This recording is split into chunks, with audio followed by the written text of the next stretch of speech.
Segment 3 of Behavioral Neuroscience starts on page 76.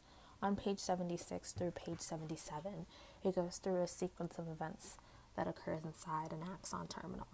So the first event is axon potential travels down the axon terminal. Number 2, depolarization allows for calcium to enter. Once calcium enters, it allows for exocytosis to occur, which is when the synapse vesicles fuses with the presynaptic terminal to release neurotransmitter in the synaptic cleft. Fourth, the transmitter molecules, cross the cleft to bind to special receptor molecules in the postsynaptic cleft membrane, leading to the opening of ion channels in the postsynaptic membrane. Fifth, ion flows to create a local EPSP or IPSP in the postsynaptic neuron. The synaptic transmitter is either inactivated or removed from the synaptic cleft transporters. 7. The synaptic transmitter may activate a presynaptic autoreceptor regulating future responses.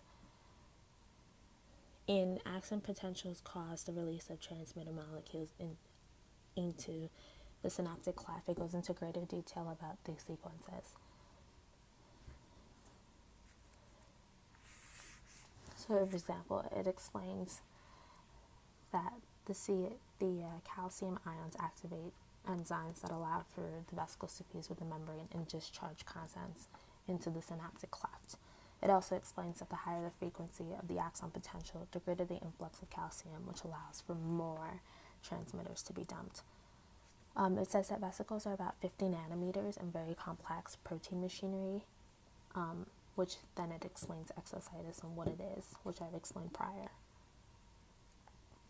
It says the presynaptic terminal produces and stores the neurotransmitter for activities. It talks about this idea called the kiss and run, which is when the vesicle fuses with the postsynaptic membrane to spill neurotransmitter into the cleft, then quickly returns to a presynaptic terminal.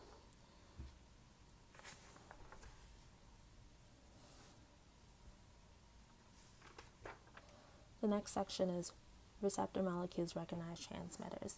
In order for anything to work, it needs to be able to recognize the protein or the enzyme it wants to bind to. So a molecule of the correct shape, known as a ligand, can fit a proper receptor protein, and it can either activate or block it. For example, protein receptors determine the action of transmitters. Acetylcholine can either activate or excite or inhibit a neurotransmitter. If it excites the transmitter, it opens channels for sodium or potassium, which is released into the muscles for contraction. If it inhibits, it opens channels for chloride, which causes hyperpolarization. Neurotransmitters and hormones are known as endogenous ligands, and drugs and toxins are exogenous ligands. There's 2 types of neurotoxins.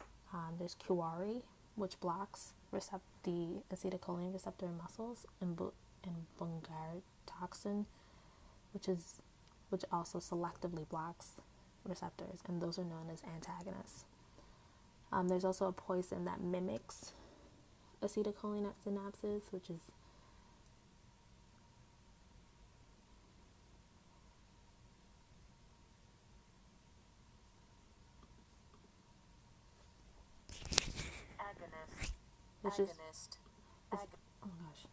which is known as an agonist, and it initiates responses.